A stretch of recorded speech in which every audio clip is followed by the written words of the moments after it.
Hello అండి. మనమైతే May month contest పెట్టున్నాము. ప్రతిరోజు అయితే విన్నర్స్‌ని అనౌన్స్ చేస్తున్నాము. సో, ప్రతిరోజు వీడియో వస్తుంది. వీడియో పెట్టిన 24 అవర్స్ తర్వాత మనము ముందు రోజు వీడియోకి వచ్చిన కమెంట్స్‌లో నుంచి ఒక కమెంట్‌నైతే చూస్ చేసుకొని వాళ్ళకైతే ₹50 ప్రైజ్ అమౌంట్ ఇస్తున్నాము. సో, నిన్నటి వీడియో విన్నర్స్ వచ్చేసి వీళ్ళలో నుంచి ఒకరిని చూస్ చేద్దాము. ఓప్స్.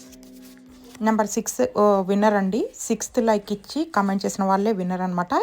ఇలా మీరు కూడా విన్ అవ్వాలి అనుకుంటే వీడియో లింక్ కింద ఇస్తున్నాను. వీడియో లింక్ ఓపెన్ చేయగానే మీరు వీడియోలోకి వెళ్ళిపోతారు. ఫస్ట్ వీడియోకి అయితే లైక్ చేయండి. లైక్కి నెంబర్ వస్తుంది కదా, ఆ నెంబర్ అయితే మనం పెట్టిన వీడియోలో అయితే వస్తుంది. ఆ నెంబర్ అయితే ఫైండ్ చేసి ఏ టైంలో వచ్చిందో ఆ టైం అయితే మనకి కమెంట్లో చెప్పండి. నెక్స్ట్ డే వచ్చేసి మళ్ళీ రేపటి వీడియోలో విన్నర్స్ని అయితే అనౌన్స్ చేస్తాము. ఇంతేనండి. ఐడియా ఎలా అనిపించింది? నచ్చిందా? నచ్చితే లైక్ చేయండి. కొత్తగా చూస్తున్న వాళ్ళు ప్లీజ్ సబ్స్క్రైబ్ చేసుకోండి. Thank you.